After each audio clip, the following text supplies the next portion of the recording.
नमस्कार विद्यार्थी मित्रांनो, 12वीच्या इयत्तेमध्ये आपलं स्वागत आहे। तर आता आपण प्रकरण 5 पोव्यात भावना। ओके, तर तुम्ही चॅनल नक्की सबस्क्राईब करेल अशी माझी आशा आहे। तर आपण पोव्यात भावना म्हणजे काय, भावनांचा इतिहास, भावनातील मूलभूत संकल्पना आणि भावना सुदृढता आणि भावनामधील एक उपघटक तो म्हणजे राग आणि राग कसं व्यवस्थापन करायचं, या सर्व गोष्टीची आपण माहिती घेणार आहोत। तर हा पाठाचे व्हिडिओचे 2 भाग होतील। व्हिडिओ पार्ट 1 आहे, हा पार्ट 2 मी लवकरच अपलोड करेन। ओके, तर आपण तुम्ही पुस्तक समोर ठेवू शकता कारण मी स्क्रीनवरती शेअर करू शकत नाही। ओके, तर पान नंबर 43 वर तुम्ही येऊ शकता। तर पोव्यात जो काही टायटल आहे त्याच्या खालच्या साईडला बघा प्रस्तावना, त्यानंतर भावनांचा इतिहास, मूलभूत भावना, प्लुटिकचा भावनांचा आराखडा, भावनिक अनुभवातील शारीरिक बदल, भावनिक सदृढता कशी साध्य करा हे या ठिकाणी चुकतं वाटतं थोडं मला तर। ओके, भावनिक सदृढतेचे फायदे, भावनिक गैरवर्तन, भावनांचे व्यवस्थापन आणि त्यामधील एक उपघटक म्हणून राग व्यवस्थापन, या सर्व गोष्टीची आपण माहिती घेणार आहोत। तर चला मग सुरुवात करूयात। तर प्रस्तावनाकडे जाऊयात। अध्ययन उद्दिष्टामध्ये आपण अध्ययन करणारच आहोत, त्याबद्दल काही थोडी घेण्यात काही हे नाही पा। तर प्रस्तावना पाहूयात। मानवी जीवनात भावनांचे खूप महत्त्वाचे स्थान आहे। भावना तुम्हाला देखील आहेत, मला देखील आहेत।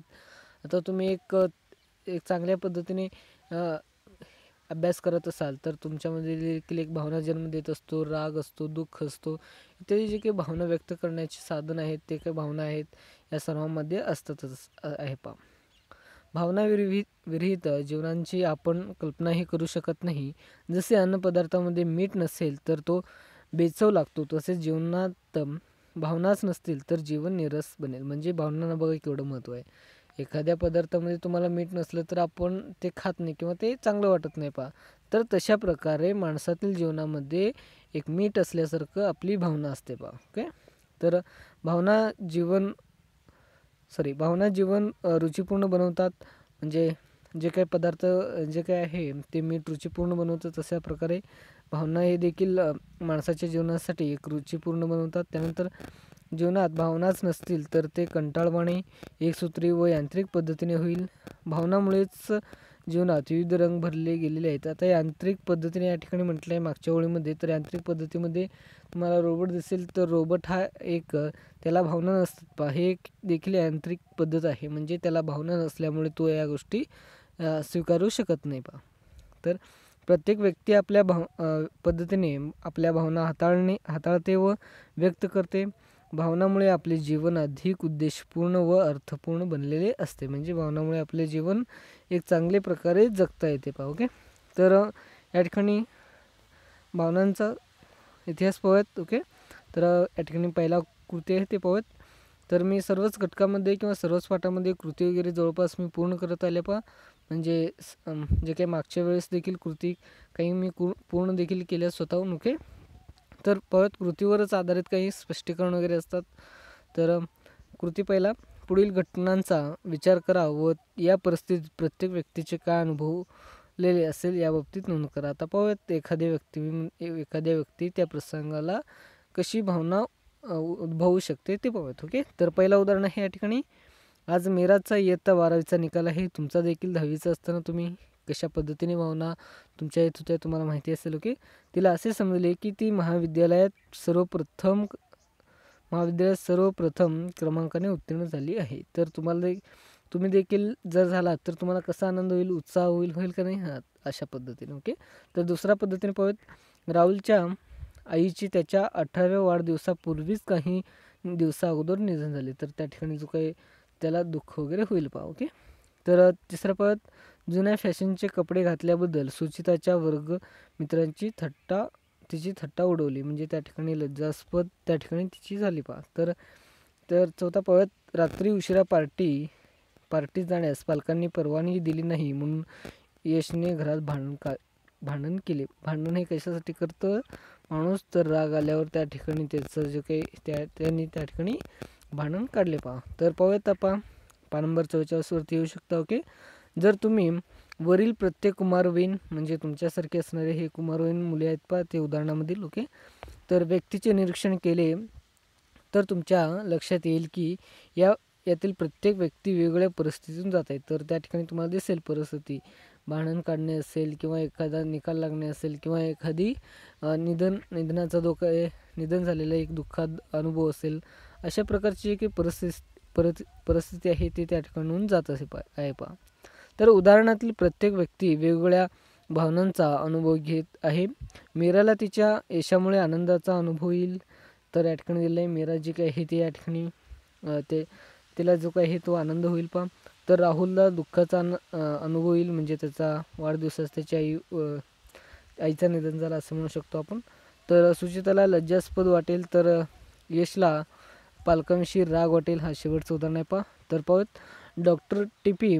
शिळा यांच्या मते आपले जीवन भावनांनी परिपूर्ण आहे. आपण आपल्या भावनांच्या अधीन असतो, म्हणजे भावनामध्ये असतो पहा आपण. आपल्या भावना आपल्या इच्छा, विचार व वर्तन यांना प्रभावित करताना व त्यांना आकार देतात पहा. या ठिकाणी 3 गोष्टी तुम्ही लक्षात ठेवू शकता, ते म्हणजे इच्छा, विचार आणि वर्तन. या तिन्ही गोष्टीवर आपल्या भावना प्रभावित करतात पहा. तुमचे देखील जे काही भावना आहेत ते तुमच्या जे काही इच्छा आहेत आणि तुमची जी काही विचार प्रक्रिया आहे आणि तुमची जी काही शारीरिक किंवा अंतर्गत आणि बाह्य जे काही वर्तन आहे त्यावर अवलंबून असते पहा. ओके. तर भावनेची व्याख्या पाहूया. त्या ठिकाणी खाली दिले आहे. भावनेची अशी व्याख्या केली जाते की भावना म्हणजे शारीरिक उत्तेजना, प्रतिसादात्मक क्रिया, विचार या सर्वांचे एकत्रित संयोजन होय. ओके.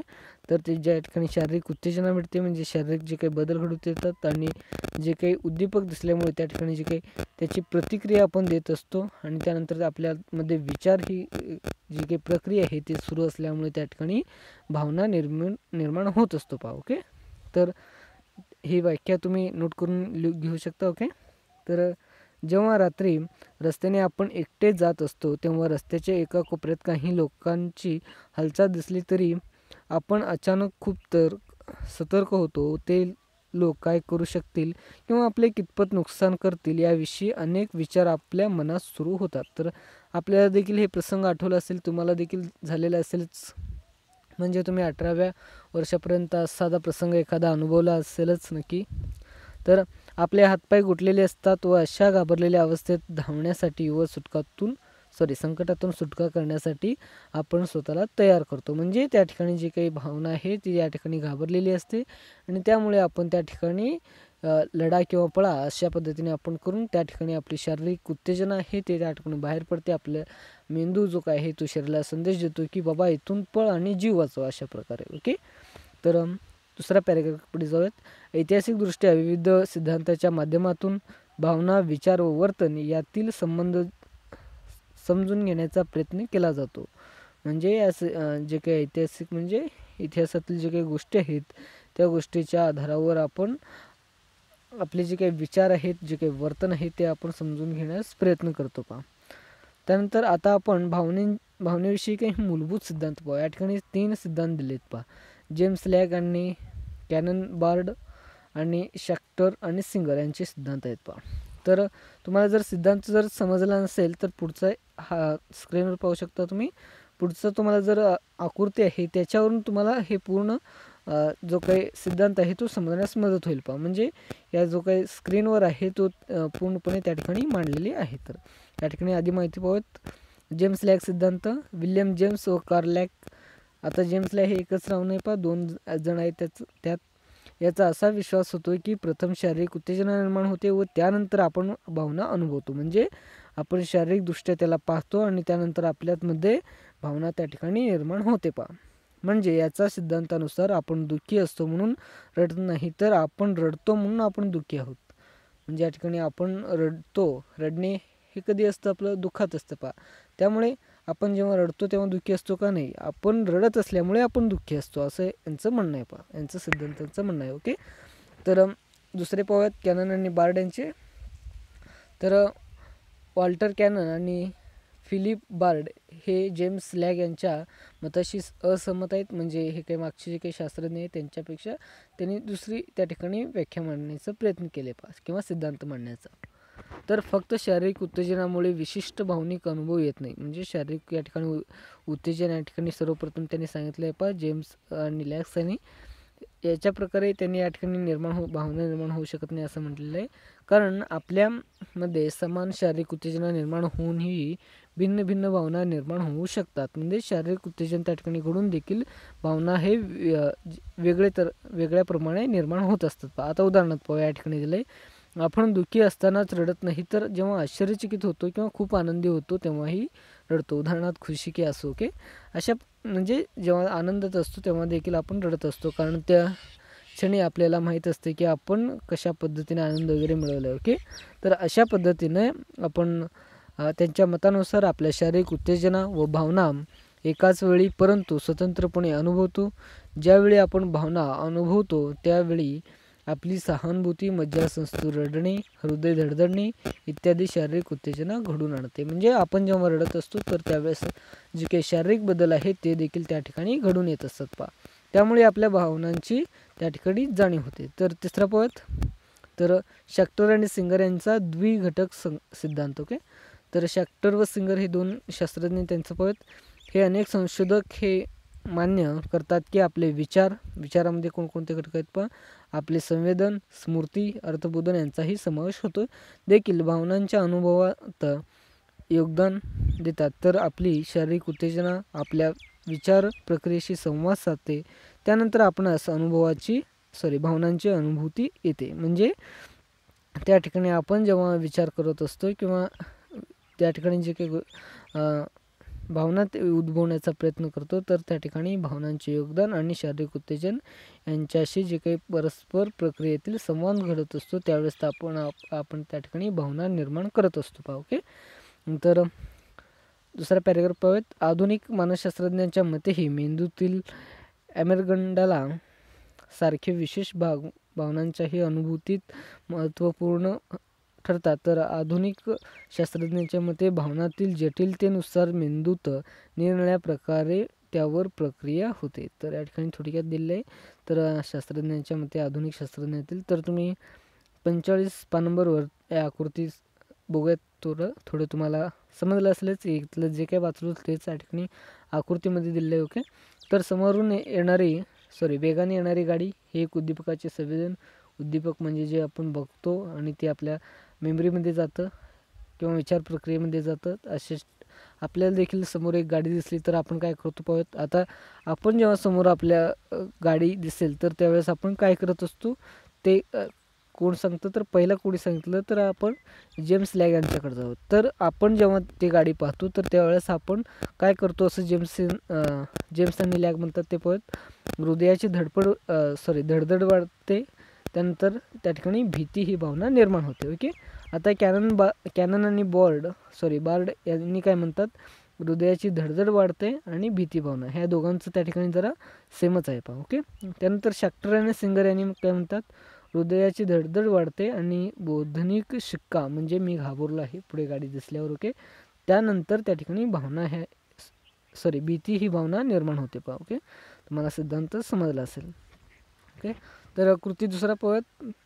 जेव्हा तुम्ही महाविद्यालयात प्रवेश करता आणि तुमचा मित्र तुमचे मोठे स्मित हास्याने स्वागत करतो, जेव्हा तुम्हाला प्रसंग वाटू लागतो काय, तर तुमचा देखील मित्र देखील मोठ्या चांगल्या हसून तुमचं स्वागत काय करायला लागला मित्रा वगैरे असं पद्धतीने, किंवा गुड मॉर्निंग किंवा असे म्हणून तुमचं स्वागत जेव्हा करतो त्यावेळेस तुम्हाला काय वाटू लागतं, जरा लज्जास्पद वाटू लागतं, म्हणजे काही आनंदाहून आनंद वाटायला लागतं पहा आपल्याला देखील. तर दुसरा पाहत, जेव्हा तुम्ही आनंदी असता तेव्हा संपूर्ण जग हे आनंदाने भरलेले व सप्तरंगी आहे असे वाटते का? हो, नक्कीच वाटते. तुम्हाला देखील वाटत असेल, आपण जेव्हा आनंद असतो सगळे आनंदित असल्यासारखे वाटतात, ओके.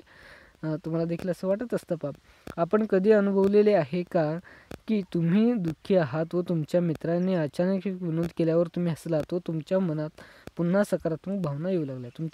तुमच्यामध्ये देखील एक घडलं असेल, तुम्ही कोणासोबत भांडण वगैरे काढून बसला असेल, त्यानंतर तुमचा मित्र वगैरे त्या ठिकाणी एक जोक मारला, मग सगळे हसले, आपण देखील हसलो, असं आपल्याला देखील होणार असं नाही आहे. तर पाहूयात आपण वरील सर्व घटना, या पलीकडच्या पॅरेग्राफकडे जाऊयात. वरील सर्व घटना चेहऱ्यावरील प्रतिसाद गृहीतकातून स्पष्ट करता येते. या गृहीतकानुसार आपल्या चेहऱ्यावरील अभिव्यक्ती आपल्या मेंदूला अभिप्राय देतात. म्हणजे आपल्या चेहऱ्यावर जे काही घडत असतं ते मेंदूमध्ये देखील थोड्या प्रमाणात चाललेलं असतं पहा, ओके. थोडक्यात चेहऱ्यावरील आविर्भाव केवळ आपल्या भावनांचा परिणाम नाही, तर ते भावनांवर प्रभाव पाडण्यासाठीही सक्षम आहेत.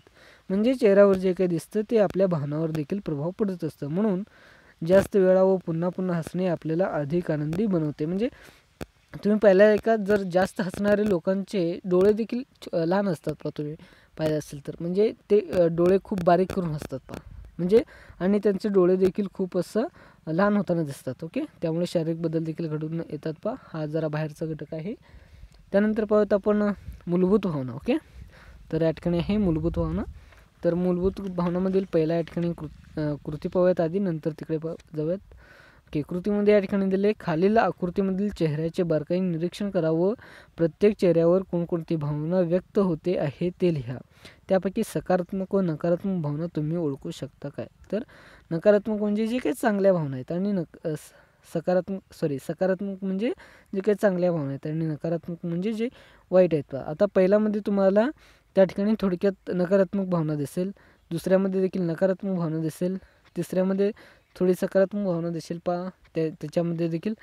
त्यानंतर तुम्हाला या ठिकाणी कोणती भावना व्यक्त होते ते देखील दिलं आहे. तर पहिल्यामध्ये मला वाटतं आश्चर्य होईल, दुसऱ्यामध्ये जरा राग येईल पहा थोडासा, त्यानंतर तिसऱ्यामध्ये आश्चर्य येईल, त्यानंतर चौथ्यामध्ये देखील थोडंसं लक्ष केंद्रित आश्चर्य येईल, त्यानंतर त्याच्यापेक्षा पुढच्यामध्ये हास्य येईल पहा, त्यानंतर त्याच्यापेक्षा पुढच्यामध्ये आश्चर्यचकित येईल पहा. तर मूलभूत भावना पाहूयात.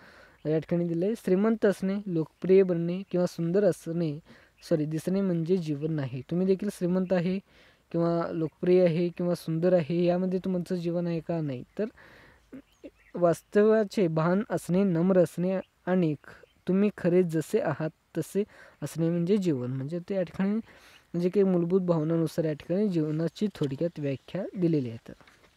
तर आपण मागच्या विश्लेषणाकडे जाऊयात. सकारात्मक आणि नकारात्मक गोष्टीकडे आधी जाऊयात. त्यामध्ये ते तुमचे जे काही मागचे जे काही कृती आहे किंवा स्क्रीनवर दिसलेली कृती आहे ते या ठिकाणी तुम्हाला त्याचे उत्तर देखील भेटतील पहा. ओके, आता सकारात्मक नकारात्मक असे भावनांचे मूलभूत 2 विभाग आहेत. आता तुम्हाला पेपरमध्ये काही वेळेस सकारात्मक आणि नकारात्मक भावनांचे फरक स्पष्ट करा असं देखील येऊ शकते. म्हणजे या ठिकाणी तुम्हाला तक्ता तुमचा तुम्ही बनवावा लागेल आणि तुम्हाला नकारात्मक आणि सकारात्मक बाजू लिहाव्या लागतील. त्यामुळे नीट हे समजावून घेऊयात. ओके, असे भावनांचे मूलतः 2 विभाग आहेत. आपल्या येणाऱ्या अनुभवानुसार या भावना ही वेगवेगळ्या छटामुळे रूपांतरित होतात. आता उदाहरणार्थ पाहूयात. म्हणजे आपल्याला जेव्हा एखादी भावना येत असते ते काही छटामुळे रूपांतरित होतं, म्हणजे वेगळ्या घटकामध्ये जात असते. आता उदाहरण पाहत, सुखाची भावना आनंदामध्ये, तर दुःखाची भावना शोकमध्ये. शोक तुम्हाला माहिती असेल आपण दुःखामध्ये असल्यावर कसं असतो. ओके, तर लज्जा यात रूपांतरित होते. त्यानंतर निरनिराळ्या प्रसंगामधून आपण वेगवेगळ्या प्रकारच्या भावनांचा अनुभव घेतो. आता तुमचे जे काही प्रसंग असतात त्यानुसार तुमच्या भावना त्या ठिकाणी निर्माण होतात. आता तुम्ही रडत असेल तर त्या ठिकाणी दुःखाची भावना येईल. ओके, तर काही वेळा आपल्या भावना इतक्या तीव्र बनतात की त्या आपल्यावर राज्य करतात. आता राग ही भावना, तुम्हाला राग आली आणि ते तुम्ही रात्रंदिवस तेच धरत रागच घेऊन बसला तर त्या ठिकाणी ते तुमच्यावर राज्य केल्यासारखं असं त्याचा अर्थ होईल. ओके, तर अशा वेळी परिस्थितीचे संवेदन, आपण घेतलेले निर्णय आणि आपले वागणे यावर भावनांचा प्रभाव असतो. म्हणजे आपण जे काही त्या भावनामध्ये किंवा त्या रागामध्ये किंवा त्या दुःखामध्ये आपण त्या ठिकाणी जे काही निर्णय घेत असतो किंवा जे काही वागत असतो ते आपल्या भावनावर परिणाम करत असतात पहा. ओके, तर रागाचा विस्फोट होणे यासारख्या भावना थोड्या वेळेपुरत्या राहतात, तर प्रेम भावनासारख्या भावना दीर्घकाळात टिकून राहतात. तर प्रेम ही भावना सर्वांमध्येच असते आणि ते चांगल्या पद्धतीने विकसित देखील होत असते. आणि राग ही भावना थोड्या काळासाठी असते आणि ते जर जास्त काळासाठी असलं तर तुमच्यावर परिणाम नक्की होतच असतात. त्यामुळे जे काही ते राग जी काही भावना आहे ती सर्वांसाठी जरा थोडक्यात असतात पहा. ओके, तर भीतीसारख्या भावना आपल्या सुरक्षिततेसाठी व जगण्यासाठी आवश्यक असतात. आता भीती वाटणे हे देखील गरजेचे असतं. काही वेळेस आपल्याला भीती नाही वाटलं तर आपण आपली सुरक्षा करणार आहोत का? नाही. तर त्या ठिकाणी भीती ही आपल्या जीवनाची देखील एक सुरक्षेचा भाग बनतो पहा. ओके, तर काही आपल्या मानसिक स्वास्थ्य सदृढ व निरोगी राहण्याची महत्त्वाच्या असतात. भावना सामाजिकदृष्ट्या योग्य, अयोग्य किंवा सामाजिकदृष्ट्या अनिवार्य असू शकतात. म्हणजे जी काही आपली भावना आहे ती सामाजिक म्हणजे आपल्या समाजातील जीवनात जगत असताना ते योग्य आणि अयोग्य देखील असतात पहा. आता उदाहरणार्थ पाहूयात. अंत्यविधीच्या प्रसंगी आपण दुःख व्यक्त करणे अपेक्षित असते. म्हणजे एखाद्या ठिकाणी एखाद्या व्यक्तीचा मृत्यू झाला असेल तर त्या ठिकाणी आपण देखील रडत असतो. हे समाजाचं एक रूटीन आहे. तर काही याच्यामध्ये तुम्हाला पाहिलं असेल तुम्ही मध्ये न्यूज वगैरे वगैरे आलं तर त्या ठिकाणी एखाद्या मेलेल्या व्यक्तीचं एक जो काही त्याचं काय मृतदेह वगैरे घेऊन नाचत वगैरे होते काही लोक, हे तुम्हाला न्यूजमध्ये वगैरे दिसले असेल. म्हणजे त्या ठिकाणी सामाजिक दृष्टी देखील महत्त्वाची असते. आता सामाजिक दृष्टी भारतामधील पाहिलं तर भारतामध्ये आपण त्या ठिकाणी एखाद्या व्यक्तीचा मृत्यू झाला असेल तर त्या ठिकाणी सर्वजण रडत असतात. ओके, तर या ठिकाणी पाहूयात, प्राथमिक स्वरूपाच्या भावनांमधून मिश्र भावना तयार होतात, म्हणून मूळ भावना या मिश्र भावनांचा आधार असतात. आता मूळ भावना काय असतो, आपण सिंपल असतो, एखादा मृत्यू झाला असेल तर त्या ठिकाणी आपण त्या ठिकाणी रडत असतो, म्हणजे त्या ठिकाणी त्या भावना मिश्र होत असतात. तर पाहूयात, मूलभूत किंवा प्राथमिक भावना एकूण किती आहेत याबाबत संशोधकांद्वारे वेगवेगळी मते आहेत. पण पॉल आर्कमन यांचा दृष्टिकोन सर्वांना मान्य आहे. त्यांनी 6 प्रकारच्या प्राथमिक भावना सुचवलेल्या आहेत. आता या ठिकाणचे जे काही 6 भावना आहेत ते तुम्हाला पुढे दिसतील, स्क्रीनवर देखील आहे, तुम्ही बघू शकता. हे 6 भावना लक्षात ठेवा. आता तुम्हाला डायरेक्ट पेपरमध्ये देखील येऊ शकतं, पॉल आकरमन यांचा 6 प्राथमिक भावना कोणत्या, तर या ठिकाणी तुम्हाला लिहिता आला पाहिजे. तुम्ही स्क्रीनवरचे शब्द जरी पाठ केलात तर तुम्हाला आता दुःख म्हणजे काय, सुख म्हणजे काय, तुम्हाला सर्व गोष्टी माहिती आहेत, ते तुम्ही मनाने लिहू शकता आणि एखादं उदाहरण देऊ शकता. ओके, तर आज आपण पाहूयात कृती 4 पाहूयात. खालील उदाहरणे वाचून त्यातील भावनांचा अचूक नावे, तुम्ही पुस्तकामध्ये पाहिलं तर नावे या ठिकाणी एकच मात्रा असायला पाहिजेत, पण त्या ठिकाणी 3 झाले, ते चुकीचं आहे. तुम्हाला देता येते येतील का हे तपासून पहा. तर आपल्याला या ठिकाणी जे काही उदाहरण आहे त्यामध्ये कोणते भावना व्यक्त झाले ते बघायचं आहे. आज रियाजचा 18वा वाढदिवस आहे आणि तिला तिच्या मित्रमैत्रिणींनी पार्टी देऊन चकित केले. म्हणजे त्या ठिकाणी त्याला पार्टी दिल्यामुळे त्या ठिकाणी त्याला सुख किंवा आनंद व्यक्त झालेले आहे. आता हे जे काही 6 उदाहरणं आहेत, हे 6 उदाहरणं या ठिकाणी जे काही दिलेले हे आहेत म्हणजे घटक आहेत ते प्राथमिक भावना त्याच्यामध्येच येतात. म्हणजे हे सर्व जे काही उत्तर आहे ते या ठिकाणी साईडलाच आहेत तुमच्या, असं म्हणता येईल. ओके, तर तरी पण आपण हे पाहूयात. रोहनचा प्रेमभंग झाला, म्हणजे ब्रेकअप वगैरे, व त्याच्या मैत्रिणीबरोबरचे प्रेमाचे संबंध तुटले. ओके, तर तिसरा पाहूयात, म्हणजे त्या ठिकाणी त्याला दुःख झाले. सहलीला कोठे जायचे यावरून समीरचे त्याच्या जवळच्या मित्राशी मतभेद झाले आणि प्रसंग अधिकच चिघळला. म्हणजे त्या ठिकाणी राग वगैरे आला असेल त्याला. तर आपण परीक्षेत नापास झालो आहोत हे कळल्यावर सुमी ही गोष्ट पालकांना कशी सांगायची यावरून विचार करू लागली. म्हणजे त्या ठिकाणी तिला भीती वगैरे वाटू लागलं. तुम्ही देखील नापास झाल्यावर तुमच्या जे काही पालकांशी तुम्ही कसं सांगता हे तुमचा अनुभव असेलच. ओके, तुम्ही पेपरमध्ये एवढंच नापास होत नाही तर बाकी काही एखाद्या कामामुळे देखील तो काम नीट झाला नाही त्यावेळेस तुम्ही देखील त्या ठिकाणी पालकांना सांगताना भीती वाटतच असते. ओके, तर 5वा पाहत, अश्मितला आपल्या शाळेतील मित्र अनेक वर्षांनी रस्त्याच्या दुसऱ्या बाजूला दिसला तर त्या ठिकाणी त्याला आश्चर्य वाटले. एखादा साप दिसला तरी पण आपल्या आश्चर्य ही भावना निर्माण होत असते. ओके, एमीचे आजचे वर्तमानपत्र उघडले आणि तिने 5 वर्षाच्या मुलीवर अत्याचार झालेली बातमी वाचली. म्हणजे त्या ठिकाणी तिरस्कार ही भावना निर्माण झाली तिच्यामध्ये. ओके, तर या उदाहरणामधील भावना तुम्ही ओळखल्या असतीलच, त्या एक एक करून आपण समजावून घेऊ. या ठिकाणी खाली दिले. तर सुखमध्ये पाहूयात, रियाच्या उदाहरणामध्ये तिच्या मित्रमैत्रिणीला तिचा वाढदिवसाची पार्टी अचानक देऊन चकित केल्यामुळे तिला दुःख किंवा आनंदाचा अनुभव येईल. मगाशी दुःख म्हटलं तर ते सुख आहे. सुख ही एक सकारात्मक भावना असून त्याचा अनुभव आपल्याला सर्वांनाच येतो. आता सकारात्मक आणि नकारात्मक भावनाचं या ठिकाणी एक उदाहरण ते म्हणजे सकारात्मक भावनाचं या ठिकाणी सुख हे एक उदाहरण आहे. सुख हे एक सकारात्मक भावना आहे, हे लक्षात ठेवा. भावनांचे जे काही वरून, आता भावना म्हणजे काय, त्याचे प्रकार सकारात्मक आणि नकारात्मक. आता सकारात्मक म्हणजे मध्ये त्याचा सुख हा एक महत्त्वाचा घटक आहे. म्हणजे तुम्ही त्या ठिकाणी वर्गीकरणानुसार देखील लक्षात ठेवू शकता. ओके, तर सुखाची भावना तृप्ती, समाधान आणि आनंदाशी जोडलेला आहे. आपली मानसिक खुशाली आरोग्य आणि दीर्घायुष्य यांच्याशी तिचा जवळचा संबंध आहे. म्हणजे त्या ठिकाणी जे काही सुख आहे ते आपल्याला आपल्या देखील जीवनात येतच असतो सर्वांच्या. तशाच प्रकारे या ठिकाणी रियाच्या वाढदिवसानिमित्त त्याच्या मैत्रिणीने दिलेला एक गिफ्ट असल्यामुळे त्या ठिकाणी ते देखील एक सुख किंवा आनंद घेतले पहा. ओके, तर दुःख पाहूयात. तर आपल्या मित्रमैत्रिणीशी संबंध तुटल्यामुळे रोहनला दुःखाची अनुभव येते.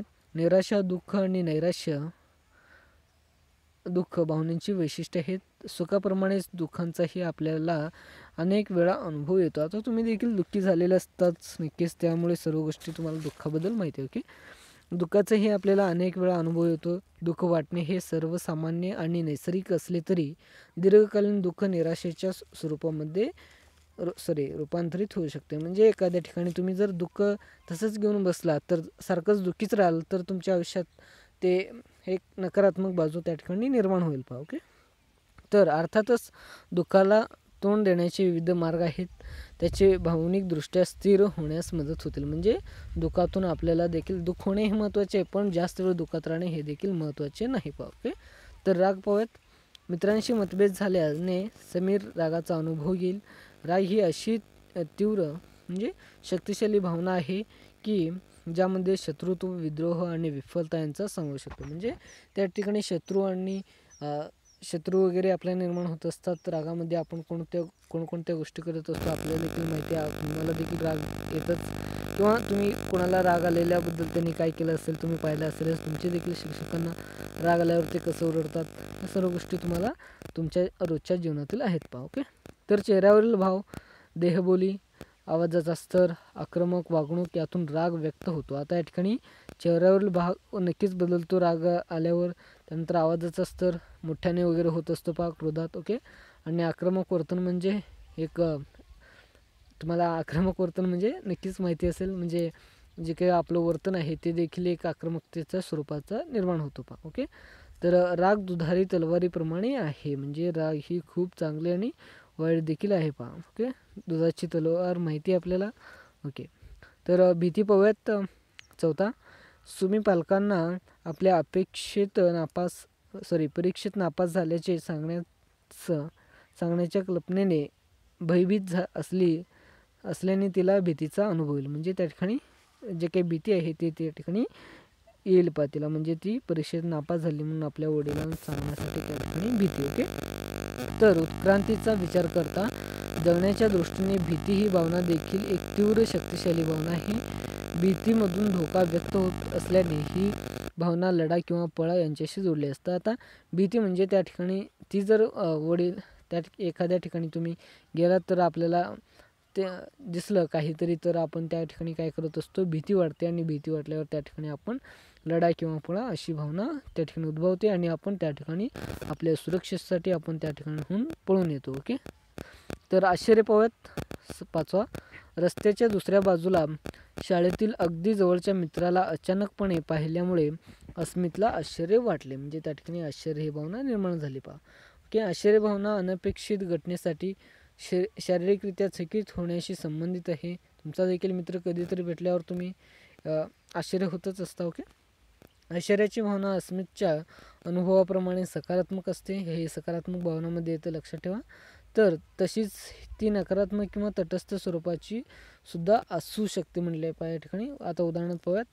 शिक्षकांनी सरप्राईज टेस्ट घेण्याचे घोषित केले तर तो तुमच्या आश्चर्याचा नकारात्मक अनुभव असेल. म्हणजे या ठिकाणी नकारात्मक अनुभव जेव्हा असेल पहा तर तुम्हाला देखील एखादा सरप्राईज म्हणून तुम्हाला एखादा गिफ्ट दिले तर ती सकारात्मक बाजू. ओके, गिफ्ट म्हणजे तुम्हाला काय पार्टी वगैरे दिली असेल. ओके, पण त्यांनी जर म्हटले तर आज मी तुम्हाला 50 मार्काची एक टेस्ट घेणार आहे तर तुम्हाला त्यावेळेस त्या ठिकाणी नकारात्मक बाजू त्या ठिकाणी निर्माण होईल पहा. ओके, तर काही वेळा आश्चर्य वाटल्यामुळे ॲड्रेनलिन स्रावाचे प्रमाण जास्त वाढते आणि त्यामुळे लढा किंवा पळा यासाठी शरीर सज्ज होतं पहा. ओके, त्यानंतर आता तिरस्कार पाहूयात. अत्याचाराची बातमी वाचल्यामुळे एमी तिरस्कार भावनेचा अनुभव येईल. उत्क्रांतीचा विचार करता हानिकारक किंवा प्राणघातक अन्नासाठी दिलेल्या प्रक्रियेतून तिरस्कार भावना निर्माण झाली. म्हणजे त्या ठिकाणी जी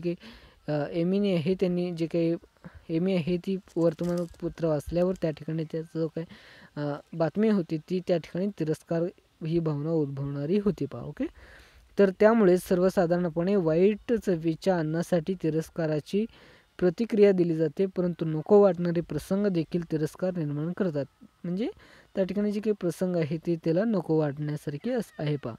एमीप्रमाणे अनैतिकतेशी संबंधित वर्तमानामध्ये नैतिक तिरस्कार अनुभवला जातो. म्हणजे त्या ठिकाणी जो काही तिरस्कार आहे तो नैतिक पद्धतीने अनुभवला जातो पहा. आता पाहत, मानवी भावना साध्या स्वरूपाच्या नसतात आणि काही वेळा भावनांची सरमिसळ भावना समजून घेणे अवघड करते. म्हणजे काही भावना असतात ते एक सरमिसळ असतात पहा. आता उदाहरण त्या ठिकाणी दिले पाहत, तुम्हाला माहिती आहे का, यामध्ये दिले आहेत उच्च बोधात्मक भावना. खाली दिलेल्या काही भावना या प्राथमिक व वैश्विक भावना आहेत, पण संस्कृती परत्वे त्या व्यक्त करण्याच्या पद्धतीमध्ये फरक आढळतो. आता भारतामध्ये प्रेम हे एक चांगल्या पद्धतीने मांडलं जातं, किंवा उदाहरणार्थ एखादा आईचं प्रेम असेल ते कशा पद्धतीने मांडलं जातं, आणि अमेरिकेतील एका आईचं जो काय प्रेम आहे ती भावना त्या ठिकाणी वेगळी आढळते पहा. त्यानंतर गर्व आहे, अपराधीपणा आहे, द्वेष आहे, लज्जा आहे, मत्सर आहे, खजीलपणा आहे इत्यादी. ओके. त्यानंतर आपण जो काही प्लुटिचिक यांचे भावनांचा आराखडा पाहूया. त्या ठिकाणी जो काय आराखडा आहे तो खूप महत्त्वाचा आहे पहा. ओके.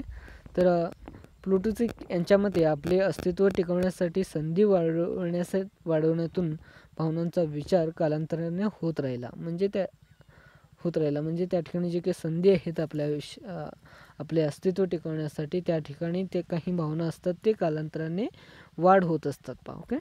तर प्लुटिचिक यांनी त्यांच्या आराखड्यामध्ये 8 प्रकारच्या प्राथमिक भावना सांगितल्या आहेत. तर या ठिकाणी जो काय 8 प्रकारचे कोणते प्राथमिक भावना आहेत ते पाहूयात.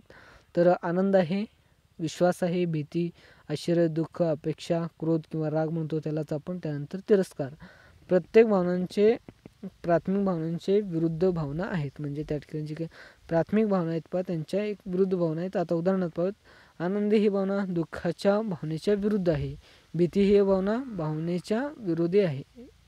म्हणजे राग ही भावना जेव्हा येत असते आपल्याला त्या ठिकाणी भीती निर्माण होते, आणि भीती आल्यावर आपल्याला राग ही भावना निर्माण होत असते पहा. ओके. प्लुटिचिक यांनी भावनांचे चक्र निर्माण करून विविध भावनांमधील संबंध चित्रित केले. आता तुम्हाला स्क्रीनवर देखील दिसेल. ओके. तर आपण चक्राच्या केंद्रापासून बाहेरच्या दिशेने गेल्यास भावनांची तीव्रता कमी होत जाते. म्हणजे तुम्ही वाटल्यास स्क्रीनवर पाहू शकाल त्या ठिकाणी जो काही आनंद आहे, प्रसन्नता आहे, त्यानंतर प्रेम आहे. म्हणजे त्या ठिकाणी जो काही भावना आहे त्या ठिकाणी ज्याची काही तीव्रता आहे तो त्या ठिकाणी कमी होताना दिसेल. मी आताशी जो काही उदाहरणं सांगितलं. त्यानंतर दुसरं उदाहरण पहा, दक्षता, अपेक्षा, त्यानंतर स्वारस्य इत्यादी. ओके. तर त्यानंतर रंग भावनेच्या हे तीव्रता दर्शवतात. जितका रंग गडद तितकी भावना तीव्र. या ठिकाणी कलर देखील तुम्हाला दिसेल. आता उदाहरणार्थ पाहत, कमी तीव्रतेचा राग त्रस्तता म्हणून ओळखला जातो, तर अधिक तीव्रतेचा राग संताप असतो. ज्या भावनांना रंग नाही त्यामध्ये 2 प्राथमिक भावनांचे मिश्रण आहे. तर या ठिकाणी तुम्हाला जो काही कलर आहे तो शेवटपर्यंत फिकट होत गेलेला आहे. म्हणजे त्या ठिकाणी जी काही भावना आहे ती कमी प्रमाणात होत गेली आहेत. आता उदाहरणार्थ पाहत, आनंद आणि विश्वास यांच्या मिश्रणातून प्रेम भावना निर्माण होते. म्हणजे आनंद आणि विश्वास या ठिकाणी तुम्हाला दिसेल स्क्रीनवरती देखील. कुठे पहा, आनंद आणि विश्वास. ओके. त्यानंतर याच्यामध्ये तुम्हाला प्रेम ही भावना निर्माण होताना दिसेल. त्यानंतर तुम्हाला कंटाळा आणि तळमळ यांच्यामध्ये पश्चाताप दिसेल. ओके. अशा पद्धतीने राऊंडमध्ये देखील तुम्ही पाहू शकता. ओके. तर प्लुटिचिक यांच्या मते भावना गुंतागुंतीच्या असतात आणि साधारणपणे आपल्या अशाच प्रकारच्या भावनांचा अनुभव येतो. म्हणजे आपण देखील अशाच भावनांचा देखील अनुभव घेतो पहा. म्हणजे हा जो काय आराखडा आहे ते तुम्हाला लक्षात ठेवण्यासारखा आहे पहा. त्यानंतर आपण त्याचं सविस्तर थोडक्यात माहिती या ठिकाणी दिली. पान नंबर मला वाटतं 48वर तुम्ही या. ओके. प्लुटिचिक यांचा हा आराखडा भावनिक साक्षरतेच्या दृष्टिकोनातून महत्त्वपूर्ण ठरतो. म्हणजे जे काही त्यांची भावनिक दृष्टिकोन आहे त्याची साक्षरतेनुसार त्या ठिकाणी महत्त्वपूर्ण ठरते पहा. भावनिक साक्षरतेचे केवळ वेगवेगळ्या भावना व्यक्त करणाऱ्या शब्दांची माहिती असणे एवढेच अपेक्षित नसून वेगवेगळ्या भावना परस्पराशी कसा संबंध असतो आणि भावनात कालांतराने कसा बदल होतो याविषयी आकलनाचा समावेश होतो. म्हणजे या ठिकाणी जो काय तक्ता दिला आहे त्यामध्ये नीट आणि चांगल्या प्रकारे विचार करून देखील सार्थकता दिली आहे पहा. म्हणजे यात अभ्यास देखील खूप महत्त्वाचा असतो. त्यामुळे तुम्हाला दिसेलच त्यामध्ये आपण जी काही भावना आहे ते एका ग्राफमध्ये काढणे हे देखील एक अवघडच असते. म्हणून हे जे काही ग्राफ आहे हे तुम्हाला चांगल्या पद्धतीने लक्षात आलं असेल. ओके, तर आपण पाहूयात पुढे. भावनिक साक्षरतेतून आपण आपल्या भावनावर लक्ष ठेवणे, भावनेला अचूक ओळखणे, नाव देता येणे व त्यांच्या भविष्यात उद्रेक होणार नाही अशा प्रकारे त्याच्या परिणामकारकरित्या हाताळणे अपेक्षित असते. म्हणजे एक भावना आहे ती त्या ठिकाणी चांगल्या आणि वाईट भावना या दोन्ही गोष्टीचा आपण त्या ठिकाणी परिणाम त्या ठिकाणी आपल्याला चांगल्या प्रकारे घडवून आणाव्या लागतील पहा. ओके, ज्या भावना योग्य मार्गाने व्यक्त केल्या जात नाहीत त्या भविष्यकाळात कुसमायोजित वर्तन प्रकार आणि व्यक्तीच्या आयुष्यातील इतर क्षेत्रास असंतुलन यास कारणीभूत ठरतात. म्हणजे आपण एखाद्या ठिकाणी एखादा प्रसंगाविषयी, आयुष्यातील महत्त्वाच्या प्रसंगाविषयी आपण कोणत्या भावना उद्भवू शकतो आणि कोणत्या भावना कशा व्यक्त करतो याबद्दल आपल्याला त्या ठिकाणी खूप महत्त्वाचे असते. म्हणजे एखादं चित्र निवडताना तुम्ही देखील चुकलेलं असेल तर त्या ठिकाणी तुमची काही भावना आहे त्या ठिकाणी दोषी ठरू शकते. त्यामुळे चुकलेली जे काही भावना आहेत किंवा निर्णय आहे त्यामुळे तुमचे कधी आयुष्यातील क्षेत्र त्यामुळे असंतुलन होताना दिसतो पहा. ओके, तर भावनिक अनुभवातील शारीरिक बदल. आता जेव्हा आपण भावना व्यक्त करत असतो त्यावेळेस त्या आपल्या शरीरात कोणकोणते बदल होत असतात ते आपण पाहूयात. ओके, तर कृती 5 पाहूयात आधी. विचार करा, विश्लेषण करा व कृती करा. ओके, तर पुढील परिस्थितीत तुम्हाला काय वाटेल व तुम्ही कसे वागाल किंवा वागेल ते सांगा. ओके, तर पहिला आहे, तुम्ही रस्ता ओलांडत आहात आणि अचानक एक कार सिग्नल तोडून तुमच्याकडे येत आहे. तर तुम्ही काय कराल त्या ठिकाणी? तुम्ही त्या ठिकाणी पळण्याचा वगैरे प्रयत्न कराल, भीती वगैरे वाटेल. जो काही मागचं तुम्हाला या ठिकाणी स्क्रीनवर पहा वाटल्यास हा सिद्धांत आहे. तुम्हाला अशा पद्धतीने तुम्हाला त्या ठिकाणी जे काही वर्तन आहे ते तुम्हाला दिसेल पहा. ओके, तर दुसरं आहे, तुम्ही घरी पोहोचलात व पाहिले की आईने टेबलवर तुमचा आवडता खाद्यपदार्थ बनवून ठेवलात आहे. तर तुम्ही जरा फास्ट जाईल आणि पटपट बॅग वगैरे ठेवेल आणि पटपट कामे करून त्यानंतर तो खाद्यपदार्थ आहे ते तुम्ही त्या ठिकाणी खाईल पहा. ओके, तर तुमचा मित्र, तिसरा आहे, तुमचा प्रिय मित्रावर शस्त्रक्रिया सुरू आहे म्हणजे ऑपरेशन वगैरे व त्याला रक्ताची गरज आहे असा संदेश तुम्हाला दूरध्वनीद्वारे मिळाला. तर आपण देखील काळजी आणि चिंतेत वाढतो. आपण द्यायला पाहिजे का, कोणाकडून भेटतंय का, अशा सर्व गोष्टीमध्ये आपण धडपड करताना दिसतो. म्हणजे त्या ठिकाणी शारीरिक बदल देखील घडून येताना दिसतो पहा. ओके, तर चौथा पाहूयात, आपल्या बालपणातील एखादी घटना आठवा की जेव्हा एखाद्या प्रौढ व्यक्तीने आपला अपमान केला होता. तर तुमचा देखील एखादा प्रौढ व्यक्ती आहे किंवा म्हातारा माणूस असेल किंवा यंग माणूस असेल, त्याने तुमचा अपमान वगैरे केला. म्हणजे मोठे असले जेव्हा अपमान करत असतात तेव्हा आपण देखील म्हणत असतो की त्याला सोडायचं नाही. आपण त्याला काय म्हणजे आपण त्याच्याविषयी जे राग आहे तो आपल्या मनात धरून बसलेला असतो. ओके, तर असं करू नका. जर ते रागवले असतील तर तुमच्या चांगल्यासाठीच रागवलेले असतात. ओके, तर पाहूयात खालचा जो काही पॅरेग्राफ आहे तो इमोशन, त्यालाच इमोशन म्हणतात. पुढच्या इंग्लिशमध्ये देखील दिलं आहे. या शब्दाची उत्पत्ती इमोवर या लॅटिन शब्दापासून झालेली आहे. त्याचा अर्थ ढवळून निघणे किंवा हलणे असा होतो. म्हणजे इमोशनचा अर्थ काय होतो तर लॅटिन भाषेमध्ये ढवळून निघणे किंवा हलणे असा होतो पहा. ओके, डेव्हिड जी त्यांच्या मते भावनामध्ये शारीरिक उत्तेजना, वर्तन, अभिव्यक्ती व बौद्धिक अनुभव यांचा समावेश होतो. म्हणजे त्या ठिकाणी जे काही शारीरिक भावनामध्ये त्या ठिकाणी भावना व्यक्त करत असताना शारीरिक बदलामध्ये उत्तेजन, वर्तन, अभिव्यक्ती आणि बोधात्मक अनुभव पाहायला मिळतो पहा. या 3 बाबीविषयी परस्पर संबंध पुढील आकृतीत दर्शवला आहे. यामध्ये तुम्हाला काय समजलं नसेल तर चालेल, पण ही जी काही आकृती आहे त्याकडे पहा. स्क्रीनवरची आकृती नाही तर पुस्तकातील पान नंबर 48 वरची जी काही गोल गोल आकृती आहे त्याच्याकडे पहा. ओके, तर ही आकृती चांगल्या पद्धतीने तुम्हाला समजून येईल. ओके, आता बोधात्मक अनुभव पाहूयात. आता बोधात्मक अनुभव किंवा बोधनिक प्रक्रियांचा अभ्यास आपल्याला 4थ्या पाठामध्ये झालेला आहे. तर ते सर्व गोष्टी आपल्याला माहिती आहेत. शारीरिक बदलास कारणीभूत स्थितींचे संवेदन व अर्थज्ञान. आता उदाहरणार्थ सिंहगर्जना. आता बोधात्मक अनुभव म्हणजे ज्या ठिकाणी आपण आहोत त्या आपल्या बाजूची काही जगाची जी काही स्थिती आहे ते आपण बघत असतो, त्या ठिकाणी बोधात्मक अनुभव घडत असतो. आता उदाहरणार्थ त्या ठिकाणी आपण एखाद्या शारीरिक उत्तेजन आपण देत असतो, त्यावेळेस त्या ठिकाणी उदाहरणं दिल्याप्रमाणे स्त्रियांची गर्जना जेव्हा आपण ऐकत असतो, त्यानंतर प्लस त्या ठिकाणी दिले आता भावना काय करत असते, त्या ठिकाणी व्यक्तीस काय अनुभूती जाणवली याचे प्रकटीकरण, म्हणजे त्या ठिकाणी काय प्रकट झालं तुम्हाला. एखादा सिंहगर्जना केल्यावर तुम्हाला घाबरलात तुम्ही, म्हणजे त्या ठिकाणी जी काही तुमची भावना आहे ते तुम्हाला एक घाबरलेली एक भावना किंवा भीती घातलेली एक भावना निर्माण झाली. त्यानंतर तुमचं जे काही वर्तन आहे ते कसं होईल, इज इक्वल टू या दोन्हीमधून तुमचं वर्तन घडून येईल. ते वर्तन कसं असेल, त्या ठिकाणी लढाई किंवा पळाव ओके अशा पद्धतीनं असेल, किंवा पळण्याचा आपण प्रयत्न करत असतो. असंच दिलं आहे. लढण्याचा किंवा पळण्याचा प्रक्रियेचं कारण व तसा अनुभव, उदाहरणार्थ सुरक्षेसाठी पळ काढणे, आपण ते सिंह आपल्याला खाऊ नये वगैरे म्हणून आपण त्या ठिकाणी पळ काढण्याचा प्रयत्न करत असतो. ओके, तर हे कसे घडते याची जाणीव आपल्याला पुढील कृतीवरून होईल. आता तुम्हाला या ठिकाणी कृती सोडवण्यास सांगितलं. ओके, तुम्ही साप पाहिल्यावर वरील संदर्भानुसार घडलेल्या प्रतिक्रिया खालील वर्तुळात भरा. याच्या परिस्थितीचे अर्थज्ञान काय झाले, कोणती भावना उत्पत्ती झाली व काय कृती घडली याचा विचार करा. तर या ठिकाणी मला जाणवले की पहिला आहे, मला जाणवले व समजले की येथे माझ्या या ठिकाणी साप आहे, आणि त्यानंतर तुमची जी काही शारीरिक प्रक्रिया आहे ते त्या ठिकाणी तुम्ही भिलात. ओके, एखादा साप दिसल्यावर. ओके, मला वाटले मी खूप घाबरलो आणि मी खूप भयभीत झालो असे लिहू शकता. त्यानंतर माझी कृती त्या ठिकाणी मी पळ काढला किंवा त्याला मारण्यासाठी जे काही साधन आहे त्याचा अवलंबण्याचा मी प्रयत्न केलो. ओके, किंवा त्या ठिकाणी आरडाओरडा करून आपण त्या ठिकाणी मदत वगैरे मागितली. ओके, तर या ठिकाणी खालचं सविस्तर माहिती पाहूयात. शारीरिक बदल म्हणजे उद्दीपकास प्रतिसाद देताना शरीरात निर्माण होणाऱ्या स्वायत्त आणि स्वयंचलित प्रतिक्रिया होत. आता शारीरिक बदल म्हणजे ज्या ठिकाणी तुम्हाला जे काही दिसतं त्याच्या प्रतिसाद देण्यासाठी, म्हणजे त्याला तुम्ही प्रतिसाद देण्यासाठी तुम्ही जे काही शरीरात तुम्ही जे काही शरीराद्वारे तुम्ही जे काही परिणाम करत असता, त्यावेळेस त्या ठिकाणी तुम्हाला तुमच्या प्रक्रिया आहे ते तुम्हाला बदलत होत असताना दिसतात.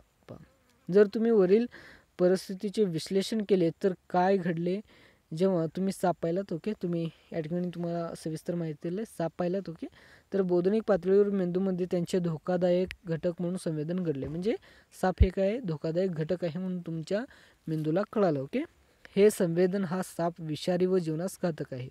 हा साप कसा आहे, जीवनास आणि विषारी आहे, ते तुम्हाला चावल्यावर तुम्ही मरेल वगैरे इत्यादी गोष्टी. ओके, या आपल्या पूर्वज्ञानावर आधारित असते, म्हणजे तुम्हाला माहिती आहे आधी हे साप चावल्यावर आपण मरतो किंवा बेशुद्ध वगैरे होतो इत्यादी गोष्टी. ओके, यामुळे शारीरिक उत्तेजना, नेत्रछिद्राच्या आकारात वाढ, हृदयाच्या ठोक्यामध्ये वाढ, घाम येणे, किंचाळणे, ओरडणे इत्यादी गोष्टी या ठिकाणी इत्यादी बदल घडून दिसतात. म्हणजे तुम्ही त्या ठिकाणी त्याला पाहिल्यावर त्या ठिकाणी तुमचे काही डोळ्यांचे छिद्रांचे जे काही आकार आहेत ते वाढतात, हृदयाचे ठोके नक्कीच वाढतात पहा, आणि घाम वगैरे येतं, किंचाळणे, ओरडणे तुम्ही देखील करत आहात एखादा साप तुमच्या समोर दिसल्यावर. की या भावनिक पातळीवर आपण भीतीची भावना अनुभवतो. यावेळी स्वायत्त मज्जा संस्था व ग्रंथी संस्था मस्तग्रंथीसला माहिती पुरवतात. तुम्हाला जे काही ग्रंथी आहे त्याबद्दल माहिती मला वाटतं 11वीच्या मानसशास्त्रामध्ये दिलेलं आहे ऑलरेडी. ओके, तर ही ग्रंथी वक्रस्त्र ग्रंथीला कार्यरत करते. यामुळे ॲड्रेनालाईन स्रावाची निर्मिती होऊन शरीरात जास्तीत जास्त ऊर्जा निर्माण होते. म्हणजे त्या ठिकाणी तुम्ही जर भुकेलेले असेल, तुम्हाला जर साप दिसेल तरी देखील तुमच्यामध्ये एनर्जी निर्माण होते आणि तुम्ही त्या ठिकाणी आधी पळणे ही गोष्ट आपण लक्षात ठेवत असतो पहा. त्यामुळे लढाई किंवा पळा प्रतिसाद द्यायला व्यक्ती सज्ज बनते किंवा मदतीसाठी हाका मारते किंवा सापाला पकडण्यासाठी धावपळ करून साधन शोधतो पहा. ओके, तर आता आपण हर्ष व आनंद या मूलभूत भावनांचे विचार करू. म्हणजे हर्ष आणि आनंद आपल्याला माहीत आहे, आनंद या गोष्टीमध्ये आपण विचार करू. तर तुमच्या सर्वोच्च आनंदाचा वाढदिवस सर्वांचा असतो, त्या दिवशी आपल्याला देखील आनंद वगैरे झालेला असतो पहा. सारखा क्षण आठवा, म्हणजे त्या ठिकाणी तुमच्या वाढदिवसासंबंधी वाढदिवसात तुम्ही कशा पद्धतीची भावना व्यक्त करत होता, ती जी काही भावना आहे तुम्ही सारखा आठवा पहा, तुम्ही देखील आठवा. या उद्दीपक खूप सकारात्मक असल्याने आपल्याला शरीर यावेळी डोपामाइन व सेरोटोनिन संप्रेरके निर्माण करते. म्हणजे आपण जेव्हा ते आठवतो तेव्हा त्या ठिकाणी सकारात्मक बाजू आपल्याला आठवताना दिसतात. हे दोन्ही संप्रेरके मोठ्या प्रमाणावर आनंद भावनेशी संबंधित आहेत. त्यानंतर अल्प सेरोटिनचा संबंध गंभीर स्वरूपाचा औषधाशी असतो. आपण अधिकतेचे स्मित, चेहऱ्यावरील लाली, हृदयगती, पोटातील झिंझण्या आपल्या भावस्थितीमध्ये यांनी मूडमध्ये सुधारणा करता व ताण पातळी कमी करता. म्हणजे त्या ठिकाणी आपण जेव्हा आनंद होत असतो त्या ठिकाणी या सर्व गोष्टी घडत असतात पहा. ओके. आनंद, दुःख, भीती, राग, चिंता यासारख्या सामर्थ्यशाली मूलभूत भावना पुढील प्रकारच्या शारीरिक उत्तेजनेशी जोडलेले गेलेले आहेत. म्हणजे त्या ठिकाणी जे काही सर्व भावना आहेत ते तुमच्या मूलभूत भावनांशी जोडले गेले आहेत पहा. त्यानंतर भावनिक अनुभवात निर्माण होणाऱ्या शारीरिक बदल खालील 2 प्रकारचे आहेत. आता तुम्हाला हेच आत्तापर्यंत जे काही समजलं ते जर नाही समजलं तरी हा जो काही ग्राफ आहे ते हा जी काही आकृती आहे ते तुम्ही जर लक्षात ठेवला तर ते तुम्हाला चांगल्या पद्धतीने समजलं असं होईल. ओके. तर हे जे काही मागचे आपण जे काही पाहिलं ते 2-3 उदाहरणं होती. ते 2-3 उदाहरणं मी फक्त जरा फास्ट घेतलं पहा. ओके. तर अंतर्गत बदल आणि बाह्य बदल. आता तुमच्या शरीरात तुमच्या भावनातील होणारे अंतर्गत आणि बाह्य बदल पाहत. आता तुमचे जे काही भावना उद्भवतात त्यावेळेस तुमचे अंतर्गत बदल पाहत. आता अंतर्गत बदलामध्ये कोणकोणते घटक येतात तर मेंदू येतो, मध्यवर्ती चेतासंस्था येतो, स्वायत्त चेतासंस्था येतो, त्यानंतर ग्रंथी संस्था किंवा क्रस्त ग्रंथी, लिंबिक ग्रंथी, त्यानंतर ॲमेग्डला. ओके. त्यानंतर याच्यामध्ये कोणकोणते बदल घडून येतात तर ते पाहूयात. हृदयाचे ठोके, रक्तदाब व शरीराचे तापमान यात वाढ, लाळ रस निर्मितीत घट्ट व तोंड कोरडे पडणे, नाडीच्या म्हणजे जे काही आपलं लाळ असते ते त्या ठिकाणी घट्ट झाल्यावर त्या ठिकाणी आपलं तोंड कोरडं पडतं आणि आपण देखील त्या ठिकाणी घाबरलेले वगैरे असतो पहा. तर नाडीच्या गतीत वाढ, त्यानंतर श्वसनातील गतीत वाढ, फुफ्फुसांचा विस्तार, जठर आणि आतड्यांच्या कार्यात घट होते पहा. ओके. तर बाह्य बदल पाहूयात. बाह्य बदलामध्ये शरीरातील अवयव आणि स्नायू संस्था. ओके. तर त्याच्यामध्ये कोणकोणते बदल घडून येतात तर आवाजातील बदल, तीव्रता व स्वर, चेहऱ्यावरील आविर्भाव, शारीरिक हावभाव, स्नायू ताठरणे, घाम येणे, कपाळाला तळहात, पाय, कपाळावर आठ्या पडणे, ओठ व चेहरा लाल होणे, नेत्रछिद्राचा आकार वाढणे, त्वचेवरील केस ताठ होणे. तुम्हाला त्वचेवर केस जे काही हातावर असतात पहा ते केस असे उठून उभारतात तुम्हाला. ओके. तुम्ही थंडीच्या दिवसात वगैरे पाहाल पहा. ओके. व त्वचेचे तापमान वाढणे. ओके.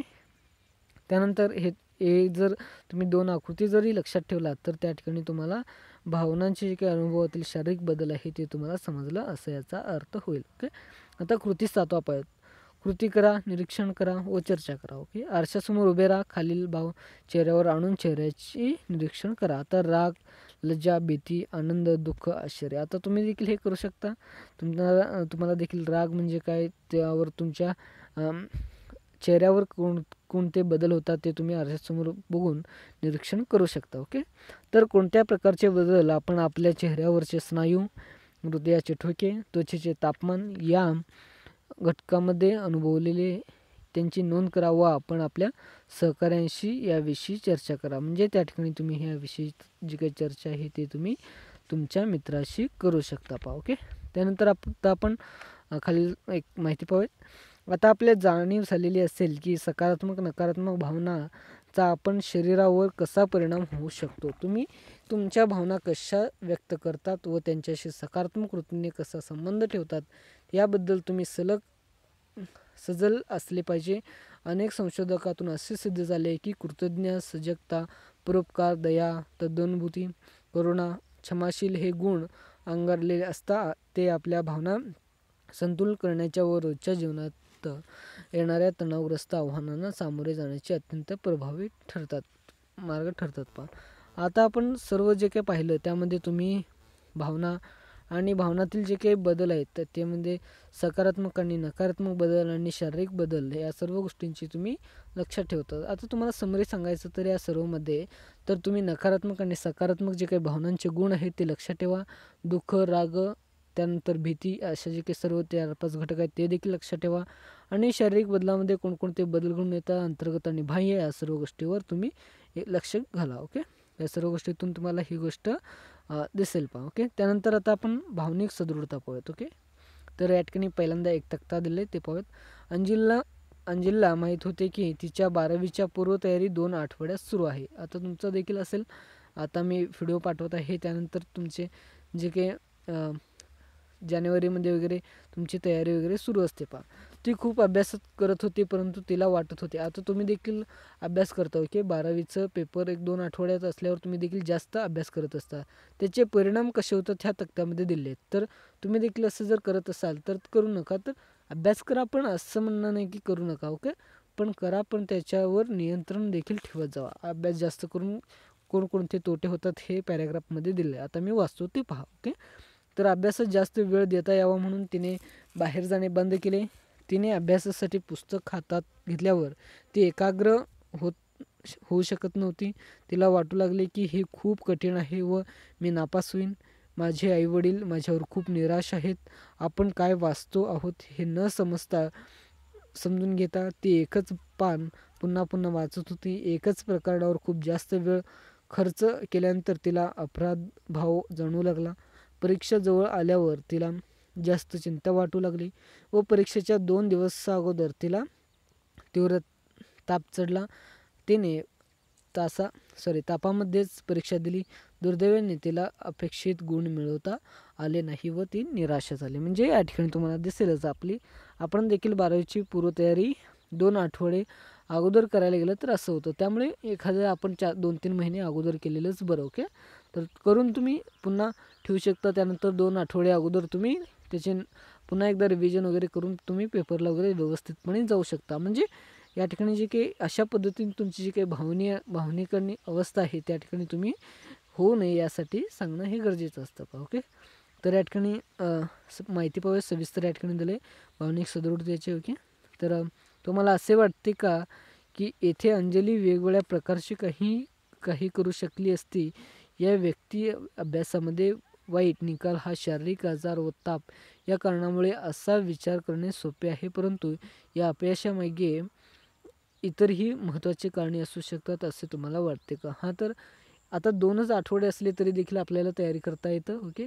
शांत चांगल्या पद्धतीने आपण एका ठिकाणी बसून आपण चांगल्या पद्धतीने अभ्यास करू शकतो. म्हणजे त्या ठिकाणी आपण खूप आहे, कठीण आहे, गोंधळ आहे या सर्व गोष्टी असं नाहीत पहा. म्हणजे करता येतात. नियोजन करा, झोप कमी करा, या सर्व गोष्टी आपण करून चांगल्या पद्धतीने अभ्यास करू शकतो. म्हणून आता मी अभ्यास करतो म्हणून सांगतो, यासाठी तुम्ही 2च आठवडे अगोदरच तयारी लागू नका. म्हणजे हे या ठिकाणी पुस्तकात दिलेल्या प्रश्नाचं एक उदाहरण आहे. पण तुम्ही रिअल लाईफमध्ये असं करू नका. 2च आठवडे तुम्ही देऊ नका ओके. तर पुढे पाहूयात. तर उच्च चिंतेमुळे अंजलीने अभ्यासातले आपले लक्ष गमावले. उच्च चिंतेमुळे तिच्या प्रतिकारशक्तीवरही नकारात्मक परिणाम झाला आणि ती आजारी पडली ओके. हा एक उदाहरणाचा छोटासा भाग होता. आता पाहूयात. शारीरिक सदृढता ही निरीक्षणक्षम संकल्पना आहे त्यानंतर आहे, परंतु भावनिक सदृढता या अंगभूत क्षमतेचे सहज निरीक्षण करता येत नाही. म्हणजे जी काही आपली भावनिक सदृढता आहे त्याचं एक निरीक्षण चांगल्या पद्धतीने करता येत नाही पहा. त्यानंतर आपण एखादी परिस्थिती किती शांतपणे आणि समजूतदारपणे सोडवतो त्या आधारे भावनिक सदृढतेचे मापन करता येते. म्हणजे आपण एखाद्या परिस्थिती देखील तोंड देत असताना जास्त गडबड गोंधळ वगैरे करू नका. म्हणजे जास्त त्या परिस्थितीनुसारच त्या ठिकाणी वागणं देखील गरजेचे असते पहा. भावनिक सदृढतेला आजच्या गतिमान जीवनात खूप महत्त्व प्राप्त झाले आहे. म्हणजे आपल्याला टाईम नाही म्हणतो आपण देखील, तुम्ही देखील म्हणतच असता. म्हणजे जास्त आपण घाई गडबडीत असतो. म्हणजे आपली जी काही भावना आहेत ते त्या ठिकाणी सदृढ बनत नाहीत पहा ओके. तर त्याला सदृढ बनवण्यासाठी चांगल्या पद्धतीने आपण त्या योग्य परिस्थितीला सामोरे जाणे गरजेचे असते ओके. तर आपल्या आजूबाजूच्या असलेल्या अनेक बाह्य तणकासोबत आपण जीवन जगत आहोत. समवयस्कांचा दबाव, आता ताणतणके पाहूयात त्याच्यामधील काही आहेत. समवयस्कांचा दबाव, परीक्षेचा ताण, कुटुंबियाची अपेक्षा अशी अनेक ताणके आपल्याला प्रभावित करतात. तुम्हाला देखील प्रभावित करत असतील. समवयस्क गटातील म्हणजे तुमच्या मित्रमैत्रिणीचं काही कारण असतं, त्यांच्या देखील समस्या असतात, त्या आपल्याला सोडवाव्या लागतात. म्हणजे उदाहरणार्थ तुमचा बड्डे आला तर त्यांनी पार्टी वगैरे मागत असतात, अशा सर्व गोष्टी ओके. तर परीक्षेचा ताण सर्वांनाच असतो.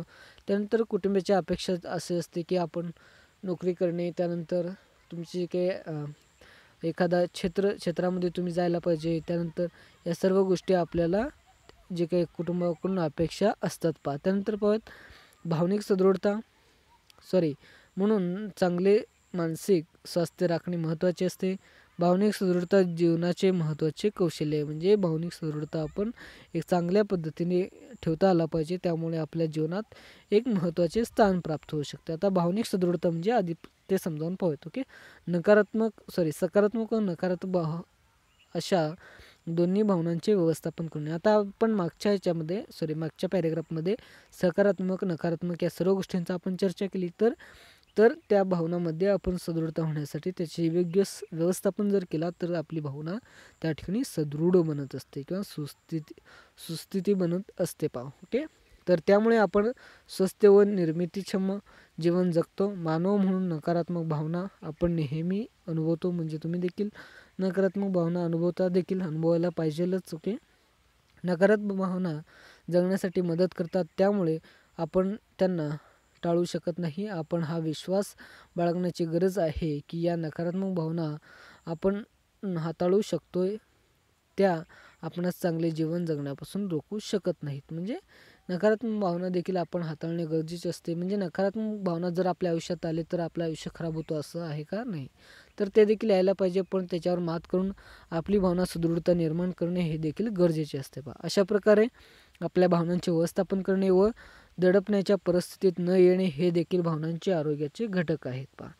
त्यानंतर भावना सदृढता कशी साध्य करता येईल. आता तुम्ही भावनिक सदृढता पाहिलं, त्यानंतर भावनाचे नकारात्मक आणि सकारात्मक बाजू पाहिली, त्यानंतर आता भावना सदृढता कशी साध्य करता येईल ते पाहूयात. ओके. तुम्ही देखील तुमच्या देखील आयुष्यामध्ये वगैरे हे घटक येतात. त्यामुळे हे समजून घेणे देखील महत्त्वाचे आहे. पेपरमध्ये तर येतच, त्यामुळे तुम्ही पाठ वगैरे करतच असता किंवा सराव वगैरे करत असता. पण आयुष्यामध्ये रिअल लाईफमध्ये देखील हे भावनांचे सदृढता आणि भावनांचे सदृढतेचे फायदे या गोष्टीवर देखील लक्ष द्या. ओके. तर या प्रश्नांचे उत्तर मिळवण्यासाठी बरेच संशोधक झाले आहे. भावनिक दुःख प्राप्त करण्याच्या काही मार्गाविषयी आपण माहिती घेऊ. भावनिक सदृढता प्राप्त करण्याची कोणतीही एकच असे निश्चित सूत्र किंवा मार्ग नाही. म्हणजे जे काही भावना सदृढ करण्यासाठी निश्चित मार्ग किंवा त्या ठिकाणी सूत्र वगैरे नाही पहा. ओके. परंतु असे अनेक तंत्र आहेत जे यासाठी कारणीभूत ठरतात. म्हणजे या ठिकाणी जे काही दिलेले मार्ग आहेत ते आपण पुढे पाहणारच आहोत पहा. शारीरिक, भावनिक आणि सामाजिक पातळी. ओके. तुम्हाला स्क्रीनवर देखील दिसेल. ओके. तर शारीरिकदृष्ट्या आपण भावनिक सदृढतेसाठी काय करू शकतो तर या ठिकाणी दिलं आहे. शरीरातून देखील आपली भावना सदृढता होऊ शकते. त्यामुळे या ठिकाणी आपण शारीरिकदृष्ट्या काय करू शकतो तर व्यायाम करणे हे यातील एंडोमॉर्फिक संप्रेरक निर्मिती उत्साह वाढतो. म्हणजे व्यायामामुळे हे या ठिकाणी एंडोमॉर्फिक हे संप्रेरक वाढत असतं पहा. त्यानंतर ताण कमी होतो. नकारात्मक विचार व दुःख, अपराधभाव किंवा चिंता अशा नकारात्मक भावना कमी होतात. म्हणजे शारीरिक व्यायामामुळे इत्यादी गोष्टी घडत असतात. तुम्ही देखील 4 वगैरे उठत असाल आणि शारीरिक व्यायाम करून पुढच्या जे काही जीवनाची सुरुवात करत असाल तर त्यामुळे ही भावना तुमच्यामध्ये देखील असते पहा. ओके. तर संतुलन व पौष्टिक आहाराचे सेवन यातून जीवनसत्वे प्राप्त होण्यास आरोग्याच्या समस्या दूर होतात पहा. आता चांगले जेवणे हे देखील एक चांगले जेवण जेवल्यामुळे आपल्या आरोग्यासाठी चांगले असते. ओके. आता भावना पाहूयात. आता ध्यान वगैरे करणे हे तुम्हाला माहिती असेल, तर ह्या ध्यानामुळे देखील भावना एकत्रित आणू शकते. ओके. तर या ठिकाणी दिलं आहे प्रेरणा पातळीत वाढ करून ताण व्यवस्थापन करणे, समाधान देणारी अर्थपूर्ण कामे करणे, छंद जोपासणे, आशावादी व सहकार्य वृत्तीच्या व्यक्ती संबंध वाढवणे. म्हणजे या ठिकाणी जे काही भावना आहे ते भावनिक व्यवस्थापन करण्यासाठी भावनिक सदृढता वाढवण्यासाठी भावना हे देखील महत्त्वाची असते पहा.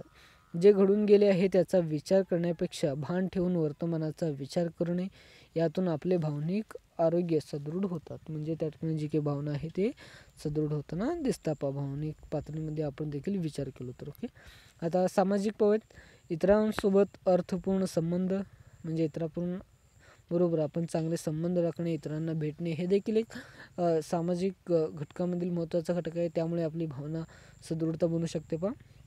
यातून भावनिक आधार मिळतो व भावनिक धैर्य उंचावतो. समाजसेवा कार्याच्या माध्यमातून स्वसादर आत्मविश्वास व नैराश्य वृत्तीमध्ये घट होतो पहा. तुम्ही देखील सामाजिक घटकामध्ये एखाद्या गरीबाला मदत केलं तर तुम्हाला किती चांगलं वाटतं. म्हणजे त्या ठिकाणी तुमचं जे काही भावना व्यवस्थापन आहे किंवा भावनिक सुदृढता आहे ते त्या ठिकाणी देखील घडून येते पहा. त्यानंतर भावनिक सुदृढतेचे फायदे पाहूयात. ओके, तुम्हाला स्क्रीनवर देखील दिसेल. तर पहिला जो काही फायदा या ठिकाणी आहे, ताणाशी समायोजन, म्हणजे ताण त्या ठिकाणी कमी होईल पहा किंवा संतुलित होईल. भावनिक सदृढ व्यक्ती ताणाशी परिस्थितीने चांगल्या प्रकारे हाताळता ते आरोग्यदायी जीवनशैली अवलंबतात, जसे मित्राशी चर्चा, व्यायाम इत्यादी. म्हणजे जेव्हा आपण भावनिक सुदृढताचा विचार करता आपण ताण हाताळण्यासाठी आपण खालील गोष्टी या ठिकाणी करू शकतो पहा. ओके, तर उच्च स्वनियमन, या व्यक्ती चिंता, राग, भीती या भावनांना आपल्यावर वरचढ होऊ देत नाही. आपल्या भावनांना व्यवस्थित हाताळतात. म्हणजे या ठिकाणी आपण एक चांगल्या प्रकारचे नियम आपण बनवले तर भावनांसाठी त्या ठिकाणी ते देखील आपल्याला हाताळता येतील. आपल्या भावनिक स्थितींची त्यांना जाणीव असते. या नकारात्मक भावना जीवनात एक भाग आहे असे ते मानतात. म्हणजे आपण जेव्हा नियमित या सर्व गोष्टी करत असताना आपल्याला जे काही भावना आहेत तर ते त्या ठिकाणी नकारात्मक भावना हे थोड्या काळासाठी असतात, त्यामुळे यांच्याकडे आपण विरस घालताना दिसतो. ओके, त्यानंतर कार्यक्षमता विकास. कार्यक्षमता आपण आपल्या कार्यामध्ये विकास होताना दिसतो भावना सुदृढतेमध्ये. तर सकारात्मक भावना यांच्यात ऊर्जा व उत्साह निर्माण करतात. यांचा फायदा त्यांना अभ्यासासाठी व विविध कार्यामध्ये कार्यक्षमता उंचावण्यासाठी होतो. म्हणजे आपण देखील आपल्या एखादा तुमचा गोल असेल, तुमचा गोल सर्वांचा असतो लक्ष्य, त्या लक्ष्यामध्ये आपण देखील काम करत असताना आपली कार्यक्षमता वाढवण्यासाठी आपण देखील भावनिक सुदृढता असणे गरजेचे असते. त्यामुळे आपली जे काही कार्य आहे ते कार्यक्षमता विकास होते पहा. ओके, तर चौथा पाहूयात नवनिर्मिती क्षमता. ओके, नवनिर्मिती क्षमता विकास. तर जीवनाविषयी जिज्ञासा व नवीन ज्ञान अनुभव प्राप्त करण्याची लालसा असते. म्हणजे आपल्याला देखील जीवनात एक नवीन काहीतरी करण्याचा, नवीन काहीतरी शोधण्याचा आपल्याला देखील आवड असते. त्यामुळे आपण या जे काही भावनिक सुदृढतेमुळे आपल्याला हा फायदा देखील होऊ शकतो पहा. समस्या सोडवण्याचे एक मार्ग अपयशी ठरला तरी इतर मार्ग शोधतात. म्हणजे भावना सुदृढता असली तरी आपण जर एखाद्या क्षेत्रामध्ये आपण नापास झालो तरी देखील एक चांगले एक जे काही मार्ग आहे ते आपण निवडू शकतो. ओके, तर पाचवा फायदा आहे तर जीवनातील समाधानी वृत्ती. आता जीवनात आपण एक समाधानी आणि चांगली वृत्ती आणि जीवन जगण्याचा या ठिकाणी प्रयत्न म्हणजे या ठिकाणी भाग पडतो पहा, एक भावनिक दृष्टी चांगली असल्यामुळे. ओके, तर भावनिक सदृढ व्यक्ती इतरांसोबत घनिष्ठ संबंध निर्माण करू शकतात. समाजासाठी स्वयंसेवेसारख्या कार्यातून आपले जीवन अधिक अर्थपूर्ण बनवतात. आता तुम्ही देखील एक तुमच्या NSS कॅम्पमध्ये वगैरे भाग घेतला असेल, तुमच्या शाळेमध्ये वगैरे असेल इत्यादी गोष्टी, तर त्यामध्ये तुम्हाला हे दिसून आले असेल की तुम्ही देखील त्या ठिकाणी स्वच्छता वगैरे करत असताना तुमच्या देखील भावना त्या ठिकाणी चांगल्या पद्धतीने काम करत असतात. पण काही विद्यार्थ्यांच्या जे काही भावना असतात ते भावना सदृढता नसल्यामुळे किंवा भावनिक सदृढता नसल्यामुळे त्यांनी देखील त्या ठिकाणी चांगल्या प्रतीचे काम करताना नाकारत असतात पहा. ओके, तर पुढचं जो काही भावनिक गैरवर्तन आहे ते मी पुढच्या पाठात अपलोड करेन. व्हिडिओ खूप मोठा होईल. ओके, तर तुमच्यासाठी स्क्रीनवर पाहू शकता तुम्ही इम्पॉर्टंट क्वेश्चन आहेत. म्हणजे मी जे काही सर्व आत्तापर्यंत घेतलं त्याच्यावरतीच इम्पॉर्टंट क्वेश्चन असतात आणि ते सर्वांवर एक आधारित तुम्हाला हे इम्पॉर्टंट क्वेश्चन असतात. तुम्ही जर माझे व्हिडिओ चांगले ऐकलात आणि पुन्हा एकदा एक सराव केला तर या प्रश्नांचं उत्तर तुम्हाला भेटेल. ओके, तर पहिला हे भावनाविषयक सिद्धांत स्पष्ट करा. पॉल यांचा 6 प्राथमिक भावना सविस्तर उत्तरल्या. भावनिक अनुभवातील शारीरिक बदल लिहा. भावनिक सदृढता कशी साध्य करावी याविषयी तुमचे मत नोंदवा. भावनिक सदृढतेचे फायदे स्पष्ट करा. ओके, त्यानंतर या स्क्रीनचं तुम्हाला जर PDF पाहिजे असेल तर तुम्ही टेलिग्रामला भेट देऊ शकता. लिंक डिस्क्रिप्शनमध्ये आहे. त्यानंतर तुम्ही चॅनलला सबस्क्राईब नक्की करा. ओके, तुम्ही जेवढे सबस्क्राईब कराल ना त्यानंतर मी नोट्सचं की नाहीतर तुम्हाला जे काही पाहिजे असेल तर तुम्ही ते कमेंट बॉक्समध्ये लिहा. त्यानंतर मी पुढे नोट्स वगैरे पाठवणारच आहे. त्यानंतर प्रश्नोत्तर देखील पाठवण्याचा प्रयत्न करेन. त्यानंतर क्वेश्चन पेपर वगैरे तुमचा पाठवण्याचा प्रयत्न करेन. तुम्हाला काही अपेक्षा असतील तर तुम्ही कमेंट बॉक्समध्ये नक्की कळवा. त्यानंतर मी त्याचा शोध घेऊन ते तुम्हाला पुरवण्याचा प्रयत्न करेन. ओके, त्यानंतर आता मी इथेच थांबतो. जय हिंद, जय भारत.